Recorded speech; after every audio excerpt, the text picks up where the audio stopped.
Iran ने Israel पर दागी है फतह मिसाइल और ईरान की न्यूज एजेंसी के हवाले से एक बड़ी खबर कि फतह मिसाइल ईरान ने इजराइल पर दाग दी है। और इससे पहले कल ही हमने कई तस्वीरें आपको भी दिखाई थी जहां ईरान ने एक पूरी तरीके से दिखाया कि कैसा उनका ड्रोन सिस्टम है, ड्रोन बेस तैयार है और इसमें हजारों की संख्या में ड्रोन बमबार्डिंग करने के लिए तैयार हैं। लेकिन आज जो खबर आ रही है उसमें इजराइल के हमलों का जो कड़ा जवाब देने की बात कही गई है। तो इजराइल पर मिसाइल से हमला किया जा रहा है ईरान की तरफ से और ये तस्वीरें जो कि ये बता रही हैं कि लगातार दिन हो या रात हमले जारी हैं। एक दो नहीं बल्कि सैकड़ों की संख्या में जो मिसाइलें हैं उसे दागा जा रहा है। और ये देखिए किस तरीके से ईरान ने मिसाइलें दागी हैं और कैसे इजराइल पर एक बड़ा अटैक यानी कि इजराइल पर एक बड़ा नुकसान करने की कोशिश की गई। तो फतह मिसाइल को आप देख पा रहे हैं। तो ईरान की जो न्यूज़ एजेंसी है उनके हवाले से खबर है, उनके हवाले से ये बात बताई जा रही है कि फतह मिसाइल को लॉन्च किया गया है, ईरान ने लॉन्च किया है और एक बड़ी बर्बादी को करने के लिए ये मिसाइल निकल चुकी है। तो ये तस्वीरें बता रही हैं कि जो फतह मिसाइल जो है वो लगातार छोड़ी जा रही है। दूसरी तरफ ईरान के 40% मिसाइल लॉन्चर तबाह कर दिए गए हैं। इजराइल ने ईरान मिसाइल लॉन्च को तबाह किया है। लॉन्चर तबाह होने के कारण जो ईरान के मिसाइल अटैक हैं उसमें कमी आनी शुरू हो गई है।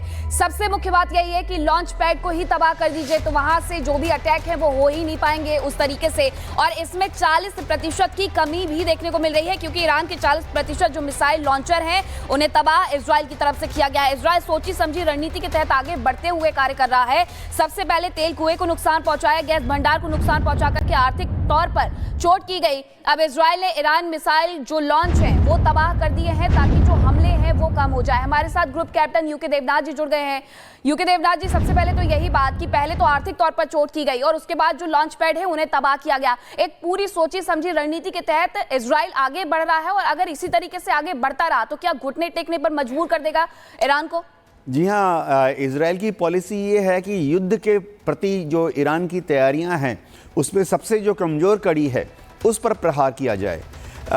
कमज़ोर कड़ी तोड़ दीजिए, उसके बाद जो मजबूत कड़ियां हैं वो आपस में बिखर जाती हैं।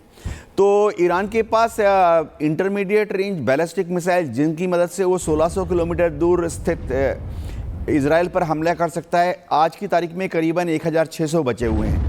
लेकिन इन मिसाइलों को जहां से लॉन्च किया जाता है, लॉन्चर साइट्स उनके पास करीबन 140 या 120 हैं। तो आकलन ये है कि इन लॉन्चर साइट्स को नष्ट करने के बाद ईरान को बहुत दिक्कत होगी अपनी मिसाइल्स को लॉन्च करने के लिए।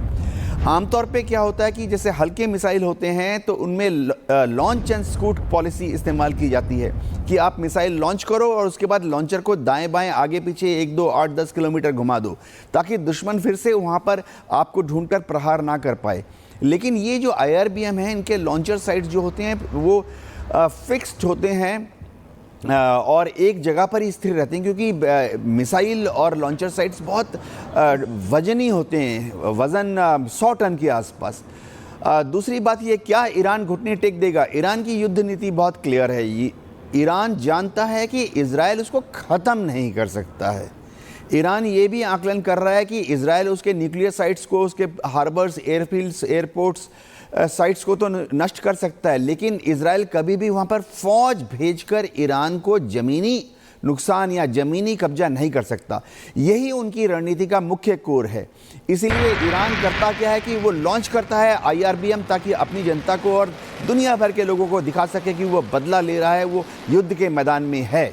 जी बिल्कुल। और एक बड़ी खबर आ रही है इस वक्त, यरूशलेम में अमेरिकी दूतावास को बंद कर दिया गया है। ईरान के हमले को देखते हुए अमेरिकी दूतावास बंद किया गया है। बड़ी खबर इस वक्त की, यरूशलेम में अमेरिकी दूतावास बंद किया गया। कल ही आह्वान किया गया था ट्रंप की तरफ से और उन्होंने अपनी जनता से अपील की थी, अपने नागरिकों से अपील की थी कि जल्द से जल्द ईरान को खाली करें। और ऐसे में जो तस्वीरें अब आ रही हैं खबर के माध्यम से कि यरूशलेम में अमेरिकी दूतावास बंद कर दिया गया और कहा था उन्होंने कि कुछ बड़ा करने वाले हैं। तो ऐसे में तस्वीरें आप देख पा रहे हैं, अमेरिकी दूतावास पर मिसाइल अटैक हुआ था और मिसाइल अटैक के बाद दूतावास को बंद कर दिया गया। एक बड़ा नुकसान यहां पर हुआ जहां पर अमेरिकी दूतावास था। और ऐसे में वहां पर क्या क्षति हुई, फिलहाल जो तस्वीरों में दिखता है कि बिल्डिंग को काफी क्षति हुई थी, इंफ्रास्ट्रक्चर पर काफी क्षति यहां पर हुई थी। यूके सर हमारे साथ लगातार मौजूद है। यूके सर, यहां पर दूतावास बंद कर दिया गया है और कुछ बड़ा होने वाला है, इन दोनों को जरा जोड़िए, कैसे आप देख पा रहे हैं इसे?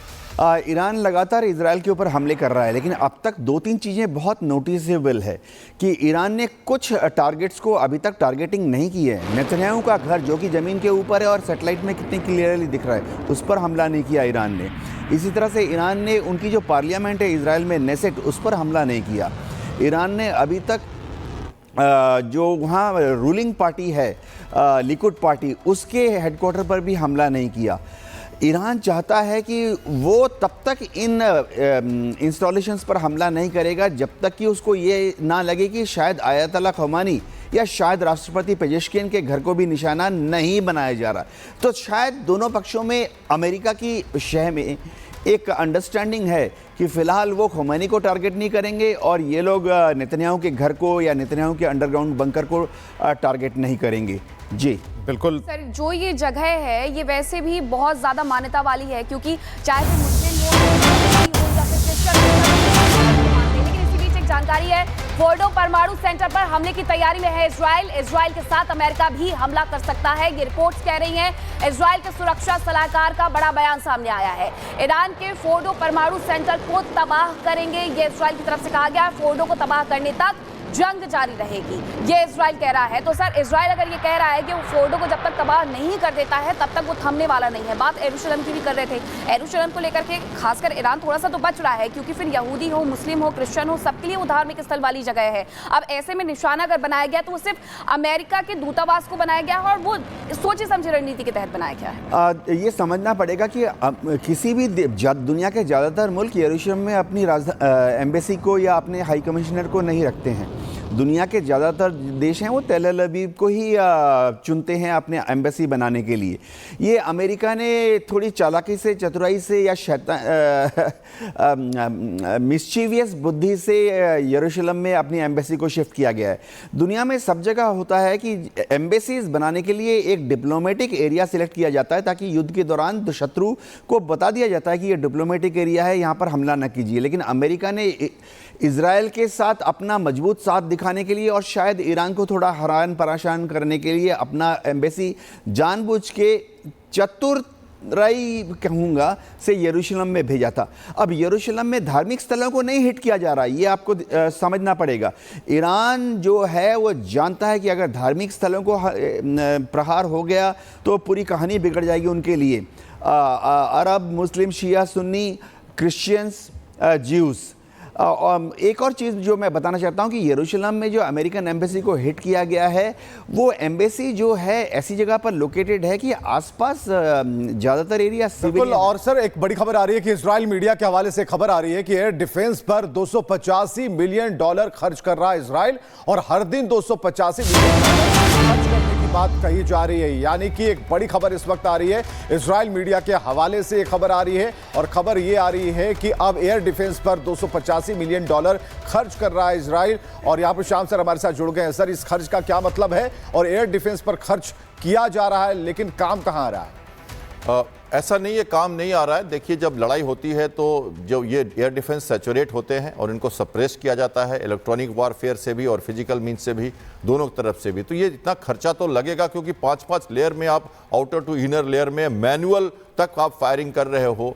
तो क्लोजिंग वेपन सिस्टम से लेके और एरो 1, एरो 2 जो 200 किलोमीटर 300 किलोमीटर से उनको सर्च कर रहा है, इनकमिंग मिसाइल्स को, ड्रोन्स को, एयरक्राफ्ट को। तो इसमें खर्चा भी लगता है और फेलियर्स भी होते हैं, क्योंकि 100% कोई भी air defence system full proof नहीं हो सकता। और इस कारण से आप कह सकते हो कि कॉस्टली अफेयर है, क्योंकि कई तरह के जो सिस्टम्स हैं कई देशों से ला के, थार्ड भी है उसमें, और आयरन डोम भी है, और डेविड स्लिंग भी है, एरो 1 है, एरो 2 है। उसके बाद इनका सर्च, इनका चेन, जो किल चेन है, इनका किल चेन का मतलब कि उनको एक्वायर करना पहले सर्च पे, और उसके बाद उनको सही अपॉर्चुनिटी पे लेके सही वेपन से एंगेज करने के लिए फायर कंट्रोल रडार को एक्टिवेट करना और फिर वेपन को लॉन्च करना, इसको कहते हैं किल चेन। और इसके लिए ऊपर अगर अवाक्स हो या जैसे एयरक्राफ्ट को लेना हो तो वो भी इसके साथ इंटीग्रेटेड हो। ये पूरा का पूरा एक इंटीग्रेटेड सिस्टम है एयर डिफेंस का, जो बहुत ही कॉम्प्लिकेटेड है, जो ऑपरेशन सिंदूर में जिसका बेहतरीन नमूना हमने दिखाया।